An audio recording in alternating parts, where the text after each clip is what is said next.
Vamos a saludar con nuestro primer invitado a esta hora de la mañana. Le damos la cordial bienvenida a Orlando Pérez, periodista y escritor. Vamos a hablar sobre la actuación de los medios de comunicación en estos tiempos de futuras elecciones. Orlando, ¿cómo le va? Buenos días, gracias por acompañarnos. ¿Qué tal, Jaime? Un abrazo a la distancia y también a Carlito, y el respeto por su trabajo. Tenemos como que retraso en el video. Intentemos a ver si la señal mejora. Orlando, no sé si tú escuchaste lo que justamente estábamos comentando con Carla y lo que ha pasado en esa comisión de fiscalización y la postura que han tomado algunos asambleístas. ¿Qué lectura darle a todo esto? A ver, yo por partes. La primera es que la situación general del país es muy lamentable, deprimente, a ratos de una pesadez para entender las cosas en función de lo que estamos viviendo.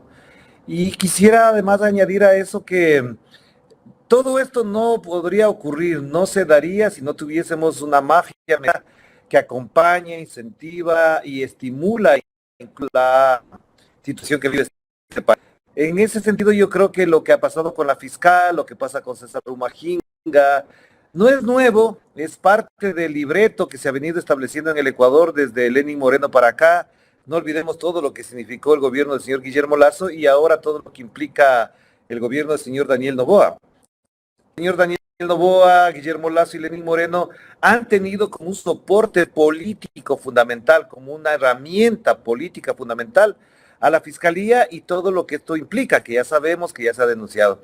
Sin la fiscalía, sin la señora fiscal Diana Salazar, ni Lenín Moreno ni el señor Daniel no podrían hacer lo que han hecho, incluso en algunos casos muy escandalosos, hasta violando la Constitución. Entonces, a mí me parece que pueden cambiar de gobierno, pueden cambiar de ministros, pueden cambiar de presidente, pero si la sigue siendo de persecución, hostigamiento y además de política de muchas cosas, entonces ya no tendríamos nada más que hacer, esperar a que cambie la fiscal, pongan a otro fiscal que haga exactamente lo mismo, porque no es un solo asunto de una persona.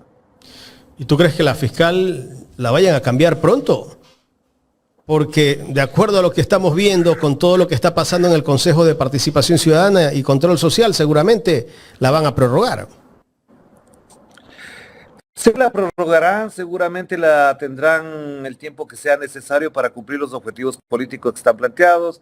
No nos olvidemos que en el camino hasta su salida hay elecciones, de ganar algún candidato de izquierda, a la Revolución Ciudadana o a otro que no le guste a la Fiscalía, a Estados Unidos, a la mafia mediática, obviamente acudirán a cualquier herramienta y a cualquier tipo de astucia, argucia, para determinar el rumbo de este país. Hayan hecho tantas cosas, pero tantas cosas, nada más no nos sorprendería. Es decir, aquí lo único que cuenta es que se mantenga este régimen, este sistema, este modelo, que no que cambie a una persona haciendo de la misma derecha. Insisto, lo que hizo Moreno con Guillermo Lasso y con es el continuismo, aunque cambien de nombre o en la presidencia.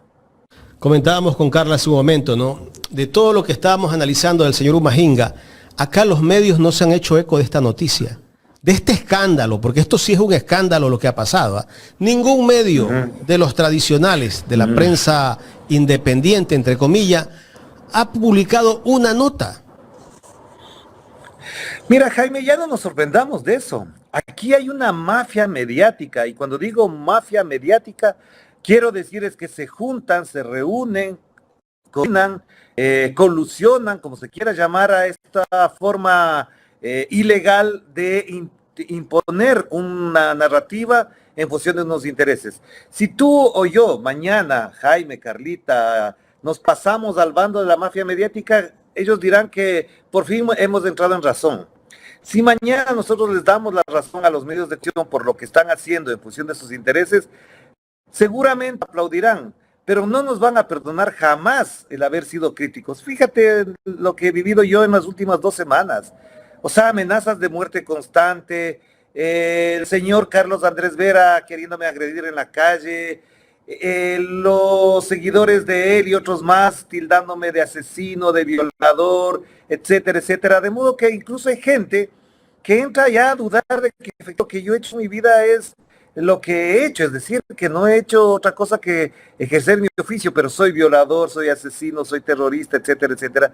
Entonces ellos no nos van a perdonar jamás. Y ellos al mismo tiempo, cuando se trata de personas que han violentado la ley, que han dejado en claro sus errores políticos y hasta judiciales, como el señor Guillermo Lazo, como el señor Lenín Moreno, los cuales tienen investigaciones, no es que son pulcros ni castos, o como el señor Daniel Noboa, que tiene ahora todo un aparataje a su favor para, digamos, de alguna manera, no dar la cara sobre denuncias y demandas en función de intereses personales, familiares o contra su ex esposa.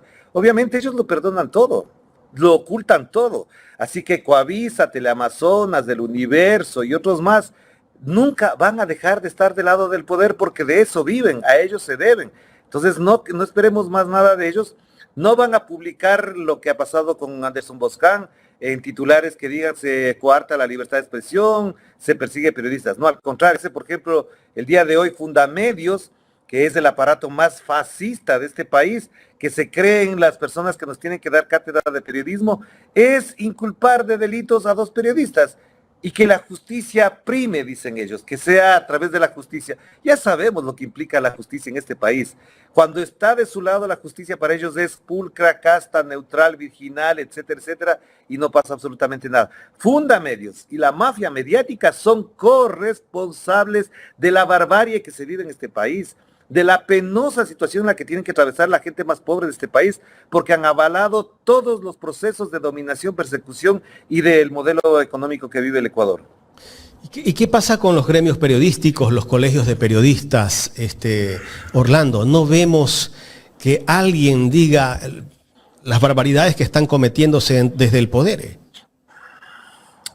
Yo no creo que existan gremios, ya, de verdad. Yo lamento mucho decir que no existen, salvo 2 o 3 organizaciones que hacen algo, pero la mayoría de los gremios tradicionalmente reconocidos como tales han optado por el silencio, o sea, se han dedicado a seguir hablando del correísmo cuando Rafael Correa dejó el poder hace 7 años.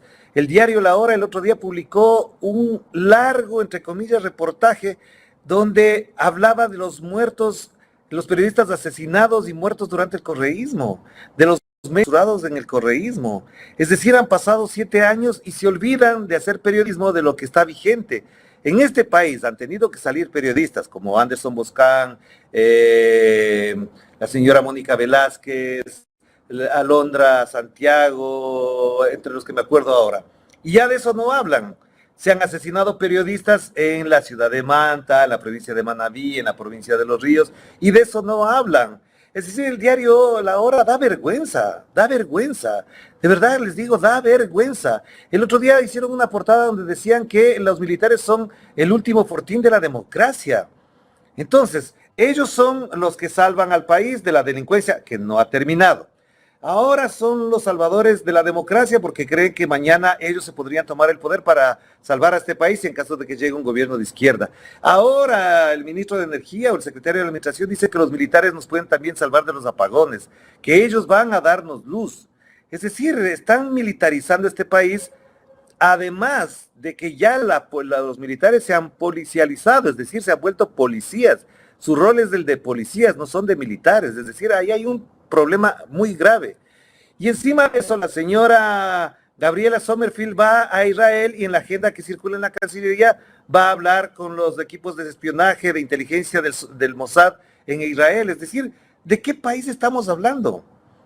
¿Y cómo se sostiene eso? Gracias a la impune condición de los medios de socapar un Estado y un régimen neofascista en este país. El presidente de la República haciendo campaña abiertamente en los medios de comunicación que los tiene el gobierno, los medios incautados, y todos los medios le están haciendo el juego. Ese anuncio que ha hecho en cadena nacional el día lunes, donde dice que no va a cobrar la factura de luz durante 3 meses y también ha dicho que va a condonar deudas del Banco Nacional de Fomento de hasta $5.000. ¿Eso es campaña política adelantada, Orlando? Pero si está en la campaña desde el día 23 de noviembre, Jaime, no nos olvidemos, desde el 23 de noviembre se ha instalado una campaña electoral en la que el presidente Daniel Noboa es la figura más visible, pero hay otras más que están trabajando. Entonces yo sí pregunto qué hace la señora Lavinia Balbonesi todo el tiempo con una agenda político de beneficencia en los sectores sociales pobres a los que ella se debía antes de ser la esposa del señor Daniel. ¿Qué hace la señora Torres, subsecretaria de Gestión Gubernamental de la Presidencia en campaña política permanente? Lo de la señora Rosy Torres es prácticamente un cargo burocrático que tiene que estar todo el tiempo trabajando en el Palacio de Carondelet, atendiendo la gestión fundamental de la presidencia, pero ella no está ahí. ¿Qué hacen la señora que ahora es candidata a la vicepresidencia con el señor Daniel Noboa si ella tiene que estar trabajando y no haciendo proselitismo político? Está anunciando por suerte renunciaron. Crédito para emprendedores, me parece. Es que están en plena campaña electoral, te digo, desde el 23 de noviembre. Lo que pasa es que la figura más visible, insisto, sigue siendo el señor Daniel Noboa, pero las personas que menciono están en campaña. ¿O no hizo campaña el señor ministro de Turismo, que renunció hace poco? No estaba en campaña el señor Gulmer en el Ministerio de Deportes, haciendo campaña todo el tiempo. No estaba en campaña la señora Sade Fischer, cuando hacía más que gestión, hacía proselitismo político. Y algunos ministros más que siguen en la misma onda. ¿O qué está haciendo la señora Diana Jácome, que ya es funcionaria pública y tiene que responder como funcionaria pública por sus actos, por sus declaraciones y por el consumo que hace del gasto público? Pero ellos están empeñados en hacer campaña política, primero para bajarse a la vicepresidenta, segundo para ganar la mayor cantidad de adeptos, incluidos algunos políticos de la Asamblea que han pasado a las filas de ADN. Qué buena gente que es ADN, que se lleva a los que son desplazados de otros partidos políticos. Y además de eso, todos los cargos entregados a lo largo y ancho del país en las direcciones provinciales de distintos ministerios y demás. Entonces, si estamos en tal y hay una fiscalización adecuada, pues empecemos por ahí. Salvo uno que otro medio por ahí que divulga esas informaciones, todos los demás estamos amenazados, Jaime. A Radio Pichincha todo el fin de semana le dieron con todo en las redes sociales y en los ataques de las páginas web con la de YouTube. Aparatos de ataque constante. Más de 2,000 ataques en el fin de semana, Jaime. Terrible. ¿Hasta cuándo? ¿Hasta cuándo vamos a soportar eso? A nosotros también nos han atacado, Exactamente, entonces estoy diciendo, voy en orden, te digo, le atacan a la radio, le atacan a la página web. Te atacaron a ti también, ¿no? A mí me mueren y los hijos bobos lo que hacen es decir, eso es ya normal, ya eso es normal, ¿cuántas amenazas hay? Ana, mira lo que me dijeron en las redes sociales, personas identificadas que tengo guardados sus tweets, porque mañana, algún día habrá justicia y habrá que demostrarles y encararles porque son amenazas criminales de muerte. Entonces, si vamos a vivir así, en campaña electoral, con impunidad y al mismo tiempo atemorizados y amenazados, entonces ¿de qué democracia estamos hablando? No hay democracia en el Ecuador, no hay. Y encima nos quieren dar lecciones con lo que pasa en Venezuela. Para ellos el único dictador de América Latina se llama Nicolás Maduro. No dicen absolutamente nada de lo que pasa, la represión en Argentina, lo que pasa en Perú. De eso no lo que hablan. pasa en Gaza.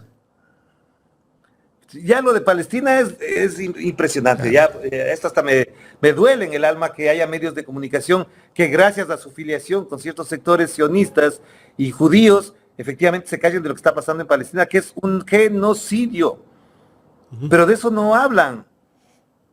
Es una cosa horrible, en serio, Jaime, da vergüenza que tengamos un periodismo de esa naturaleza. Causa que indignación. A los alfombras rojas, a los hijos bobos, a los payares, a Roberto Aguilar, dándonos moral. ¿Qué se creen, pues? ¿Qué Orlando, se creen ellos? Orlando, cuéntanos, ¿qué pasó el día sábado con Carlos Andrés Vera? ¿Qué fue lo que ocurrió? Mira, yo no quisiera ahondar mucho porque yo creo que ya hasta ahí llegué con esta situación.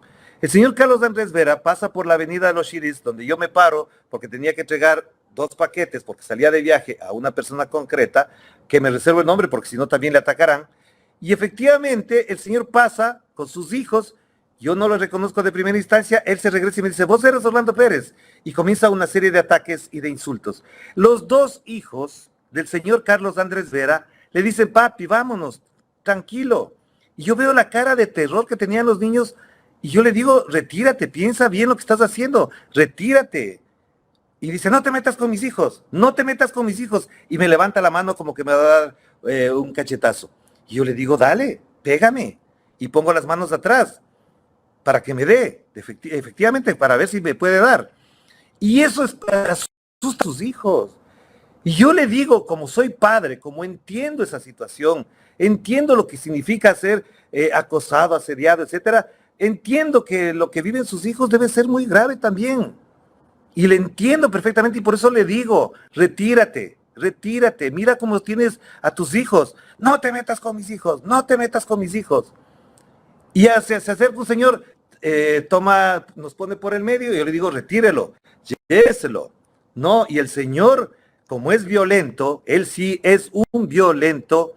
De eso hay testimonios de sus compañeras de colegio, hay testimonios de sus exnovias y demás. El señor siguió y siguió con el afán de agredirme. Y yo vi a unos hijos espantados, a unos hijos asustados, me dio lástima, mucho dolor, ver a un padre violento espantando. Yo no entiendo, eso ya es un problema de él. Y yo por eso puse un tweet y dije, hasta aquí llegamos, no volveremos más, yo no volveré más sobre ese señor, porque al fin, cara a cara, puedo ver quién es este señor, qué naturaleza psicológica es este señor, de qué es capaz. Si no tiene consideración con sus hijos, en serio, de verdad les digo, y le digo a él, si no fue capaz de considerar que estaban sus hijos ahí, él no va a tener consideración con nadie. Y lamento que él esté reflejando la violencia que debe haber sufrido también de niño, de joven, de adolescente, con su padre, que es otro violento, y por supuesto se refleja en la situación que está ahí. Y yo tuve toda la calma del mundo y me retiré en paz. Él sabe perfectamente que además me tacha de viejito. Él, al que tacha de violento y de viejito, él quería agredir, porque él se siente agredido, porque él se siente amenazado. Estuvo frente a mí, no hice absolutamente nada, vi la cara de terror de sus hijos, vi la cara de violencia, odio, de veneno que lleva adentro, imputándome delitos de los cuales no soy culpable y él sabe perfectamente que es así. Pero esa es la naturaleza que tenemos de gente de esa calaña en este país, pues. Esos somos capaces de encontrarte en la calle y de meterte un tiro. Él alienta ese tipo de cosas. Él promueve al tratarme de delitos que yo nunca he cometido. Pero como ya está instalado en su cerebro, enajenada su psicología, ya se puede esperar cualquier cosa. Y yo le pido perdón a la ciudadanía si tengo que hablar de esas cosas, porque de por medio a mí me dolió y digo, con esto cierro, no vuelvo más a hablar de este señor. Y él sabe perfectamente. Y voy a decir una cosa, Jaime y Carlita. Hay un video que desde un local comercial me proporcionaron. Y ahí se ve todo. Así que, Carlos Andrés Vera, te lo digo, no vuelvo más, pero si vas a volver a imputarme delitos y a sacar, yo aplico ese video que lo tengo bien guardado. Orlando, buenos días. Bueno, primero, solidarizarme contigo y con todos los periodistas independientes, aquellos que estamos haciendo comunicación desde otra vereda. Justamente escuchando el relato que hacías en torno a este impasse que has tenido y trayendo más bien a colación, por ejemplo, que Anderson Boscan veía unas declaraciones de él donde básicamente nos decía que la misma inteligencia, la misma fiscalía está involucrada en todos estos seguimientos, persecución de los periodistas, incluso quieren callar a algunos, omiten cosas, saben quiénes van a atacar, cómo van a atacar. Y él se atreve incluso a decir, bueno, por sus investigaciones, las que él tendrá, que hasta son parte.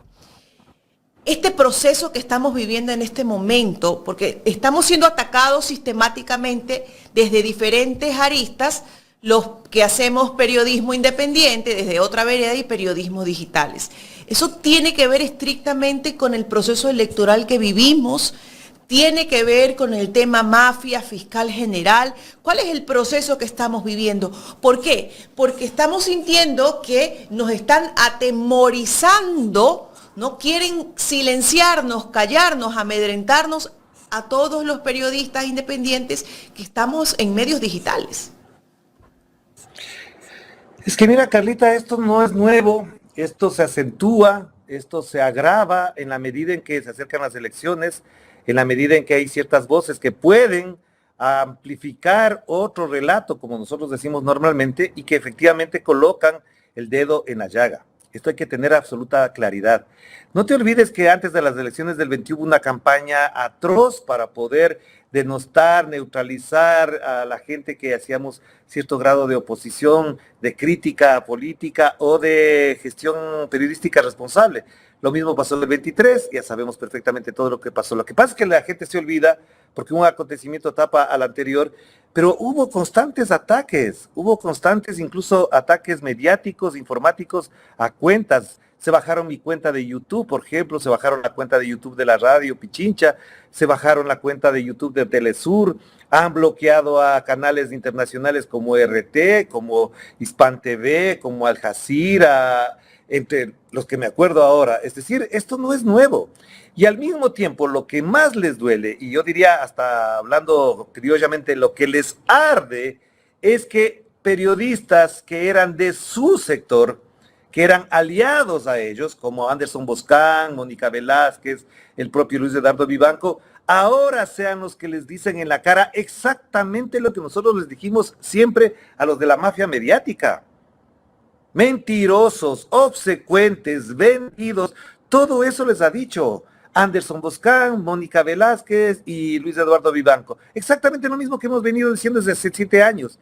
Y les duele que ahora ellos, que estaban de su lado, que se chateaban con el presidente Moreno, que se chateaban con María Paula Romo, que se chateaban con el señor Guillermo Lazo, sean ellos ahora los que les dan abiertamente y les dicen la calaña que son. Pero ¿por qué puede haber ese cambio, por ejemplo, en ese sector periodístico, ¿no? Que vimos de una u otra forma que tenían conexiones, nexos, incluso hasta los defendieron en algún momento.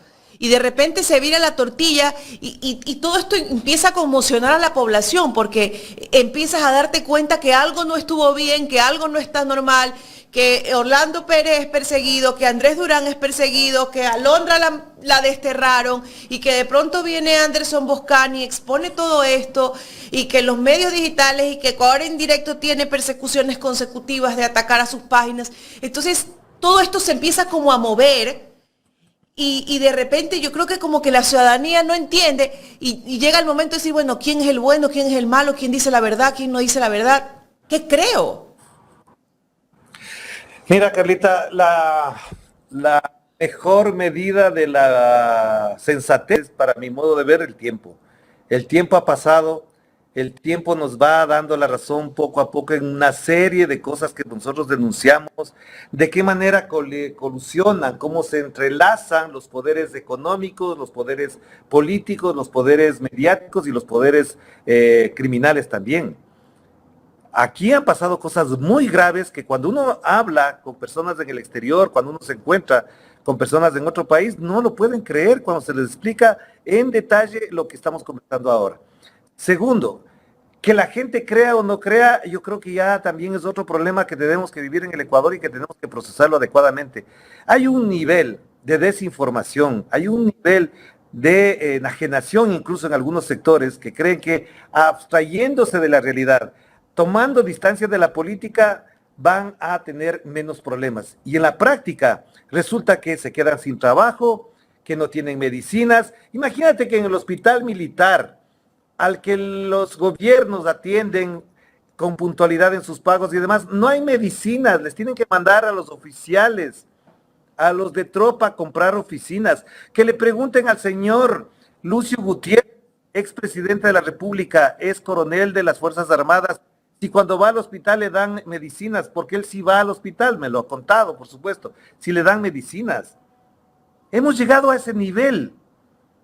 Pero la gente cree que abstrayéndose de la política, mañana van a aparecer las medicinas, que abstrayéndose de la política vamos a tener luz, que abstrayéndose de la política vamos a tener precios más bajos de los combustibles, que abstrayéndose de la política el IVA va a ser... Desde el 1 de abril del año 2024 los pobres son cada día más pobres. Y esto no entienden los periodistas acomodados que son bien pagados, que son bien atendidos por los poderes políticos, económicos, mediáticos y mafiosos. Por lo tanto, lo que pasó con Anderson Boscan, con Mónica Velázquez, con Andrés Durán, con Alondra Santiago, lo que pasa conmigo y con otros más, es parte de lo que ellos no perdonan. Que no haya una sola voz crítica. A ustedes les han atacado, a Radio Pichincha le han atacado, a Telesur le han atacado, a Hoja de Ruta le han atacado, a varios medios, a Nelson Salazar lo atacan, y creen que con decirnos correístas nos ofenden. Pero a ellos sí les decimos en la cara, viéndolos a los ojos, como lo dije al señor Andrés Vera, ustedes son parte de la mafia mediática que tiene en la M a este país. Les digo con claridad, no tengo por qué decirlo de otra manera. Ustedes, mafia mediática completa, son parte de responsabilidades concretas y puntuales de que este país esté en la M. Así es, Orlando. Bueno, quiero pasar un poco al tema electoral, ¿no? Ya tenemos 16 candidaturas, bueno, porque hubo una alianza. ¿Cómo ves esa sábana presidencial desde tu punto de vista? A ver, mira, yo creo que el panorama político está tal cual se lo esperaba. Ahí posiblemente queden en 15, en 14 candidatos. Puede haber impugnaciones a uno que otro más por ahí. Quizás se retiren 2 o 3, 1, no sé, pero creo que alrededor de 15 podría ser el número de candidatos presidenciales. En un abanico que yo creo que, salvo 2 o 3 candidaturas, las demás son de la derecha, son parte del régimen, del sistema social imperante, del sistema económico que nos domina y que nos agobia. Es decir, si ganan los del centro hacia la derecha, van a insistir en el mismo modelo, no va a cambiar absolutamente nada. Y por otro lado, me parece que la candidatura de Luisa González con Diego Borja va a tener mucho trabajo, va a tener un gran reto y un gran desafío de conquistar la adhesión ciudadana, modificando ciertos mensajes, haciendo otro tipo de campaña electoral, porque se va a enfrentar por primera vez a un presidente en funciones, se va a enfrentar a un gobierno en campaña electoral, a un presidente candidato y a un candidato presidente. Es decir, va a haber muchas dificultades en eso y creo que el desafío mayor es llegar a segunda vuelta. Y en segunda vuelta veremos si efectivamente, ahí es la parte que a mí me preocupa, si efectivamente la alianza de izquierda va a hacer lo que se propuso, van a consolidar apoyos y acuerdos al ganador, al que pase a segunda vuelta, de modo que se pueda vencer a la derecha neoliberal de este país en segunda vuelta. Si eso ocurriera, estaría muy bien. Pero sí creo que en el camino nos quedan como 5 meses todavía, habrán muchas cosas, no dejaremos de hablar de ciertas cosas que van a ocurrir. Lo que pasó con la fiscal es parte de eso, la salida de Anderson Boscan y Mónica Velázquez es parte de eso, y ya veremos más adelante. Es decir, no seremos ajenos a que se agudice la violencia con asesinatos a candidatos, que se agudice la violencia con atentados a ciertas campañas electorales y por supuesto con persecución a ciertos comunicadores o a personas con criterio libre e independiente de verdad, que puedan hacer claridad en el panorama para entender lo que tenemos que decidir. Yo creo que concordamos mucho en que van a pasar situaciones bastante difíciles de las cuales hay que estar muy atentos en este nuevo proceso electoral. Sin duda alguna, la derecha neoliberal de este país no va a querer soltar la teta. Orlando, muchas gracias por el tiempo. Gracias, Jaime. Gracias, Carla. Me han hecho hablar demasiado ahí, pero con todo sentido hay que hablar, de verdad, con todo corazón hay que decirlo. Hay que decir las cosas como son. No soporto quedarme callado, no creo que es posible que alguien se quede callado. Y les agradezco porque este espacio no solamente que ayuda a entender y procesar estas cosas, sino que también ayuda a hacerle el contrapeso a la mafia mediática, que me parece que es un reto y un desafío de todos los periodistas responsables y honestos que en este país nos hemos jugado la vida. Gracias, Orlando Pérez. Mucha fuerza, querido Orlando.